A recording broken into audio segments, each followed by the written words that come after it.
BCom second year. Topic: Preparation before commencement of audit. Means क्या क्या preparation, क्या क्या तैयारियां करनी पड़ती है एक ऑडिटर को कोई भी ऑडिट को शुरू करने के पहले। इन चीज़ों को जानेंगे कि जब एक ऑडिटर को कोई ऑडिटिंग की जिम्मेदारी अपॉइंट होती है, उसे बताया जाता है कि आपको ऑडिट करनी है इस ऑर्गेनाइजेशन का, तो उससे कुछ तैयारी करनी पड़ती है पहले से। उस ऑडिटिंग को शुरू करने के पहले तैयारी करनी पड़ती है।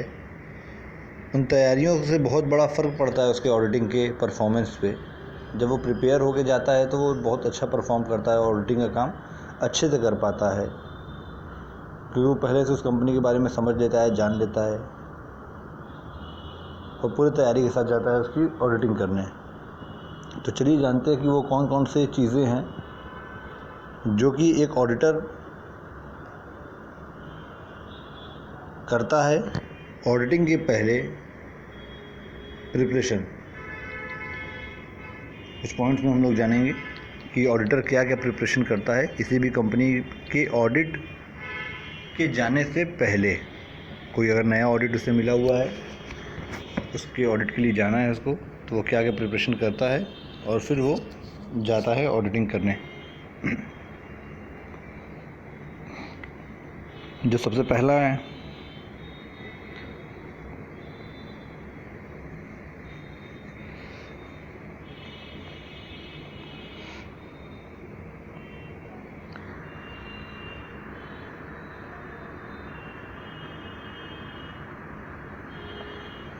सबसे पहला ऑडिटिंग का जो है उसमें पहला पॉइंट है नेचर ऑफ बिजनेस।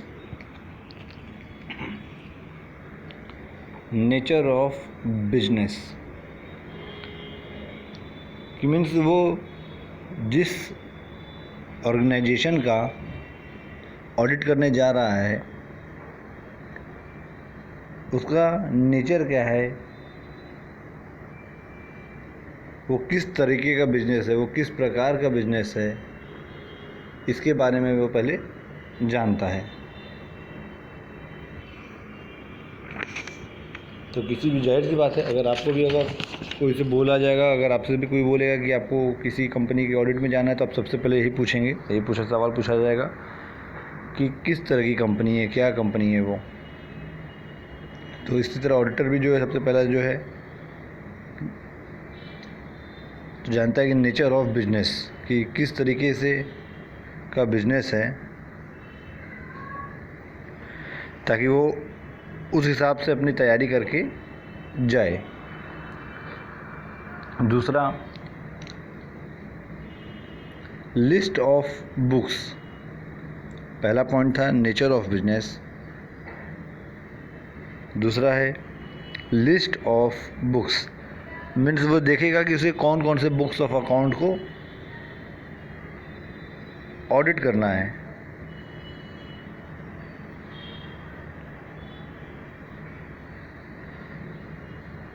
तो सबसे पहला तो हो जाएगा बिजनेस के बारे में जानेगा, और उसके बाद वो देखेगा कि उस व्यापार में जाके उसे कौन कौन से बुक्स ऑफ अकाउंट को ऑडिट करना है, कि वो कौन कौन से लिस्ट ऑफ बुक्स ऑफ, मतलब कि वो कौन कौन से अकाउंट है जिसको देखना पड़ेगा। ज़रूरी नहीं है कि हर कंपनी में, सारे ऑर्गेनाइजेशन में एक जैसा बुक्स ऑफ अकाउंट हो। Books of account her company का अलग अलग होता है। जैसे पार्टनरशिप फर्म रहेगा तो उसमें पार्टनरशिप से संबंधित चीज़ें भी आपको देखनी पड़ेगी। सोल प्रोप्राइटरशिप है, सिर्फ एक मालिक है, तो उसमें आपको पार्टनरशिप की चीज़ें नहीं मिलेंगी। तो इस तरीके से डिफरेंट डिफरेंट नेचर के बिजनेस होते हैं और different different types of books of account भी होते हैं। तो तीसरा लिखिए, third, system of book keeping and accountancy. System of books keeping and accounting, जो थर्ड पॉइंट है आपका, system of book keeping and accountancy.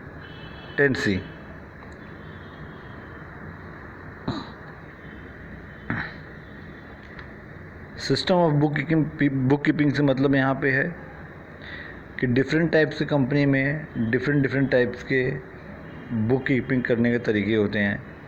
जैसे कि अगर बैंकिंग सेक्टर से संबंधित कंपनी है, अगर आप बैंक का किसी ऑडिट करने जाएंगे तो बैंक का एक अकाउंटिंग करने का सिस्टम और उनका जो बुक मेंटेन करने का सिस्टम दूसरा रहेगा। इंश्योरेंस कंपनी में अगर आप जाएंगी तो इंश्योरेंस कंपनी का अलग तरीका रहता है अपने अकाउंट को मेंटेन करने का। कोई किसी एनजीओ में जा रही हैं, एनजीओज़ का भी ऑडिटिंग होता है, तो किसी अगर एनजीओ की ऑडिटिंग पे जा रही हैं आप लोग तो उसके ऑडिट करने का जो बुक्स ऑफ अकाउंट रहेंगे वो अलग रहेंगे, उनका जो बुक कीपिंग का तरीका अलग रहेगा। तो इस बारे में पहले जानना पड़ेगा कि आपको कि किस तरह के बुक्स ऑफ अकाउंट को आपको ऑडिट करना है, किस तरह के चीज़ों को आपको वहाँ पे जाके हैंडल करना है। तो इस बारे में आप पहले से जानेंगे और अपने आप को प्रिपेयर करेंगे, उस तरह के बुक्स ऑफ अकाउंट को ऑडिट करने के लिए तैयारी करेंगे।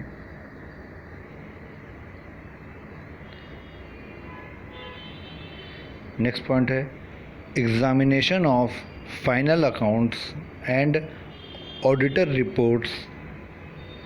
Examination of final account and auditor reports for previous year. Means की एग्जामिनेशन, और दोबारा रिपीट कर दे रहे हैं point, examination of final accounts and auditors report for previous year. Means कि पिछले साल का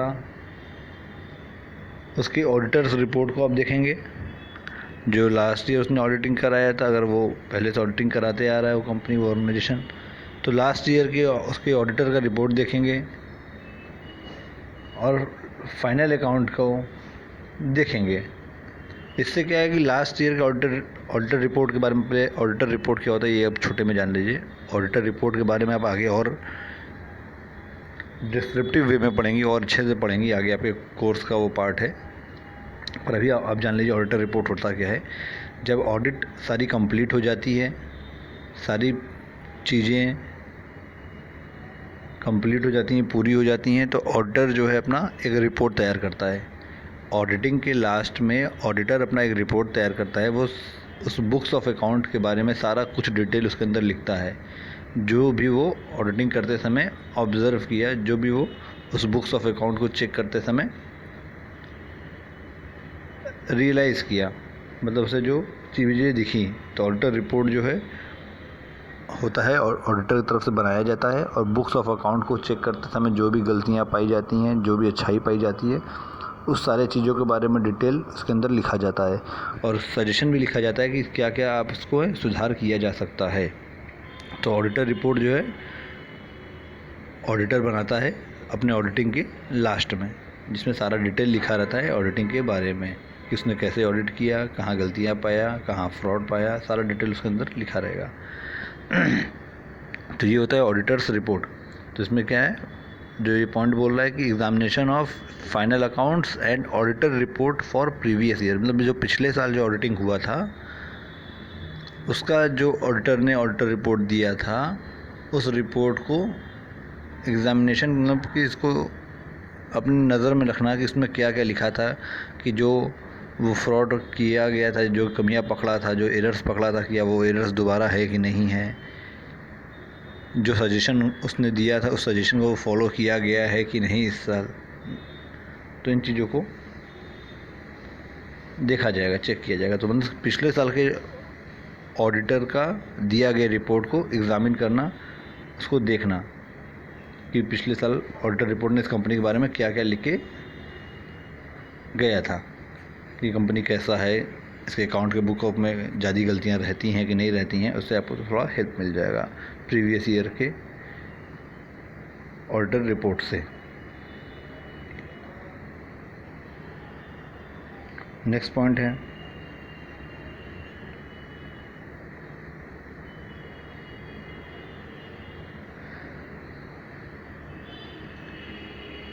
names responsibilities, names, comma, responsibilities and specimen, SPECIMEN,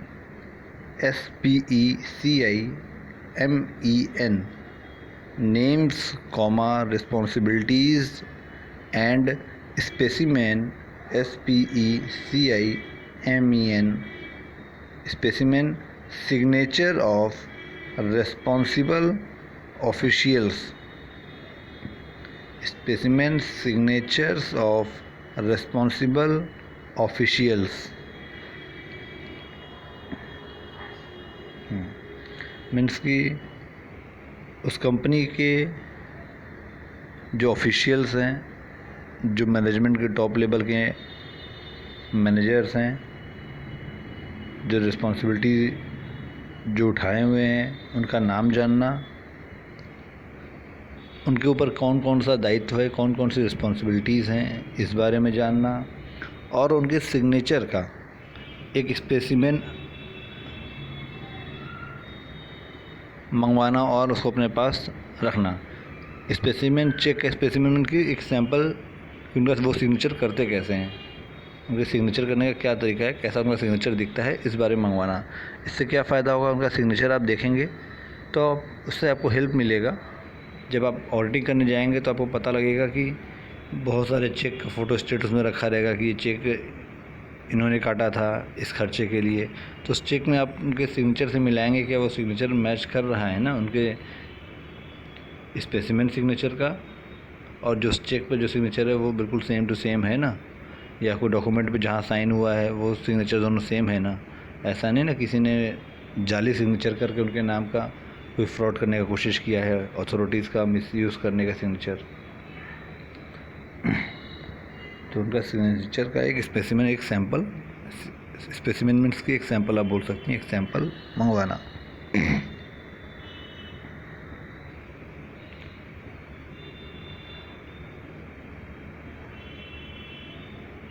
next point है internal check. Internal check, INTERNAL,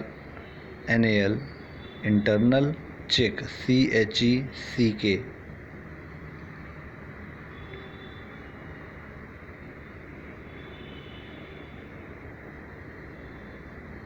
internal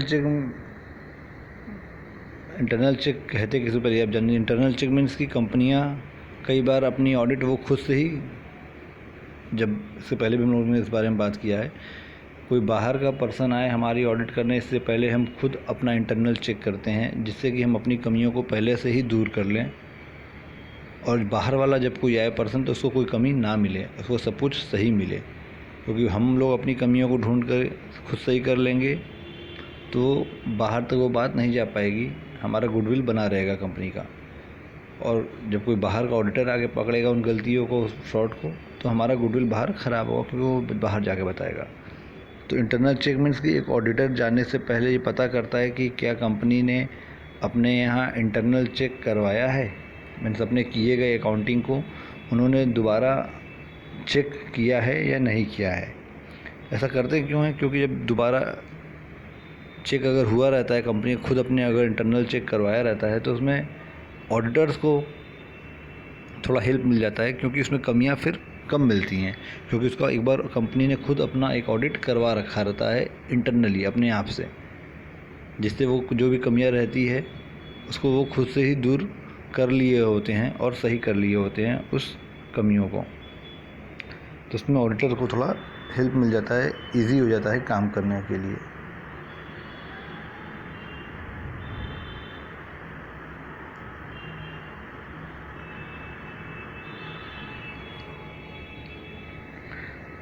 उसके बाद नेक्स्ट पॉइंट है instruction to the client.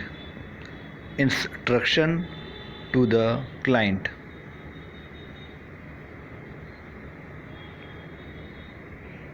Instruction INSTRUCTIONS, instructions to the client means अगर आपको किसी कंपनी की ऑडिटिंग के लिए जिम्मा दिया गया है, आपको कोई चार्टर, मान लीजिए आप एक चार्टर्ड अकाउंटेंट है, आपको किसी कंपनी का या किसी बैंक का आपको जिम्मा दिया गया है कि जिम्मेदारी दी गई है कि जाइए इसकी ऑडिटिंग करनी है, तो आपको फिर जो है ऑडिटिंग करने से पहले आप जो है उस कंपनी को, उस अपने क्लाइंट को, अपने जहाँ आपको जाना है वहाँ आप इंस्ट्रक्शन देंगे उनको कि अपना आप सारा रिकॉर्ड मेंटेन करिए, हम आपकी ऑडिटिंग करने आने वाले हैं।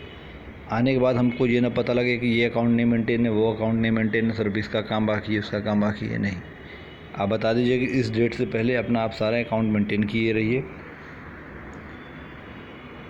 सारा वाउचर्स, जितने डेबिटर्स हैं, जितने क्रेडिटर्स हैं, जितने डाउटफुल डेब्ट्स हैं, जितने आउटस्टैंडिंग एक्सपेंसेस, जितने प्रीपेड एक्सपेंसेस हैं, इन सारे चीज़ों के बारे में जो है अपना आप डिटेल कंप्लीट करके रखिए और हम आएंगे चेक करने। और मेरे आने के बाद हमें ना सुनने को मिले कि हम जो भी डिटेल मंगवाए तो सर ये भी कंप्लीट नहीं है, वो कंप्लीट नहीं है, ये सब ना हो। तो इसलिए सारा डिटेल आप चेक करवाइए। सारे वाउचर्स जितने भी खर्चा किए हैं, जो भी आप खर्चा किए हैं कैश या बैंक से, उन सारे चीज़ों का डिटेल, वाउचर्स, जैसे कि अगर आपने एसी ख़रीदा है तो एसी का बिल, इसी को वाउचर बोलते हैं। एसी ख़रीदा है तो एसी का बिल, जहाँ से ख़रीदा जाए इस पर नाम लिखा हो, उस फर्म का जहाँ से ख़रीदा है अमाउंट लिखा हो, उस तरह के वाउचर्स सारा आप जो है मेंटेन किए रहिए। आने के बाद हमें ये ना पता लगे कि ये नहीं है, वो नहीं है। तो अपने क्लाइंट को, जहाँ ऑडिट करने जा रहे हैं, उनको इंस्ट्रक्शन देना कि सारा चीज़ आप अब मेंटेन किए रहिए, हम आ रहे हैं आपका ऑडिट करने।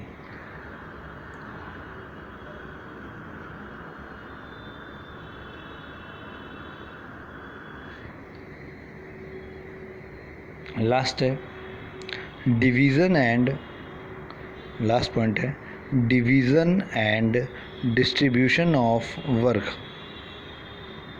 Division and distribution of work.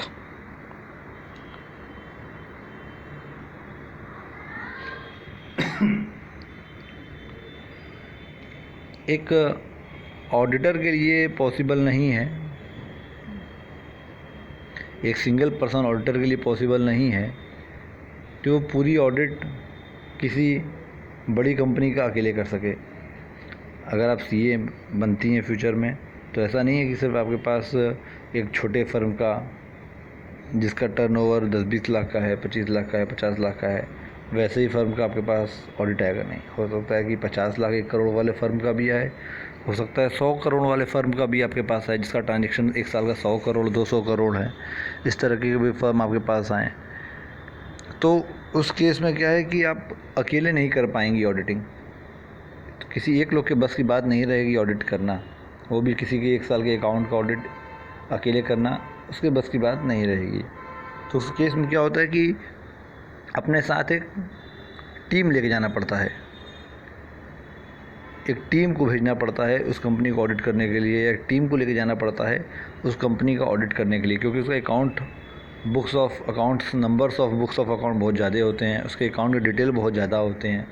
तो इसलिए कोई एक पर्सन अकेले नहीं कर सकता, एक टीम को लगना पड़ता है। तो अब जिस टीम को लेकर जाएंगे उनका डिवीज़न ऑफ वर्क करना, डिस्ट्रीब्यूशन ऑफ वर्क करना, कि तुम्हें ये काम करना है, तुम्हें ये बुक्स ऑफ अकाउंट देखोगे, या फिर जनवरी से लेके मार्च तक का तुम देखोगे, जनवरी से पहले दिसंबर से लेकर अक्टूबर, नवंबर, दिसंबर 3 महीने का तुम देखोगे। इस तरीके से जो है अपने वर्क को डिवाइड करना रहेगा और आपको अपने टीम को इंस्ट्रक्शन देना पड़ेगा, एक टीम को, कि किस तरीके से आपको करना है वो ऑडिटिंग का काम।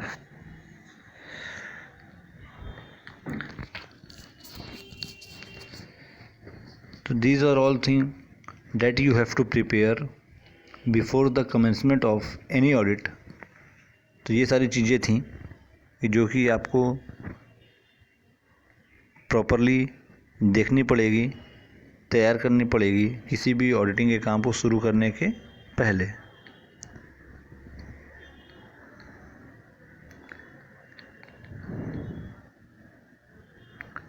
तो हम पॉइंट्स को रिपीट कर दे रहे हैं। नेचर ऑफ बिजनेस जो पहला पॉइंट था, फिर लिस्ट ऑफ बुक्स कि कौन कौन से बुक्स ऑफ अकाउंट हैं, क्या क्या वहाँ पे डील करना है आपको, किन तरह के बुक्स रहेंगे वहाँ पे। नेक्स्ट पॉइंट था system of book keeping, means की बुक को मेंटेन करने का क्या सिस्टम है, वहाँ पे क्या तरीका है। जैसे कि मैंने बताया था, इंश्योरेंस कंपनी का अलग सिस्टम रहेगा, कंस्ट्रक्शन कंपनी का अलग सिस्टम रहेगा, बैंकिंग कंपनी का अलग सिस्टम रहेगा। तो आप देखेंगे किस तरह की अकाउंट को आपको ऑडिट करना है। नेक्स्ट पॉइंट है था आप में examination of final account and auditors report of previous year. पिछले साल के ऑडिटर रिपोर्ट के बारे में जानेंगी आप, उनको एग्ज़ामिन करेंगी। मैंने बताया आपको कि ऑडिटर रिपोर्ट होता क्या है। इंटरनल चेक, कंपनी ने इंटरनल चेक कराया है या नहीं कराया है, इस बारे में जानेंगे आप। स्पेसिमेन सिग्नेचर मंगवाएंगे आप। नेक्स्ट पॉइंट जो है सिग्नेचर मंगवाएंगे, ताकि आप देखेंगे बुक्स ऑफ अकाउंट में जो खर्चा हुआ है वो सिग्नेचर आपके सिग्नेचर से, जो अथॉरिटीज़ उनके सिग्नेचर से मैच कर रहा है कि नहीं कर रहा है। ऐसा नहीं है किसी ने फ्रॉड किया है, कोई लेबर तो नहीं करेगा, कोई अकाउंटेंट ने कोई मिसयूज़ नहीं ना किया है दूसरे के चेक का, दूसरे के सिग्नेचर का। इंस्ट्रक्शंस के बाद इंस्ट्रक्शन देंगे क्लाइंट को कि क्या क्या आपको तैयारी करके रखना है। आप जब ऑडिट करने आएंगे तो सारा बुक्स ऑफ अकाउंट मेंटेन किए रहें। और लास्ट था distribution of work, division and distribution of work. काम को बांटेंगे अपने टीम के अंदर कि किसको क्या जिम्मेदारी देनी है, क्या काम करना है। These are all things in the preparation of before commencement of any auditing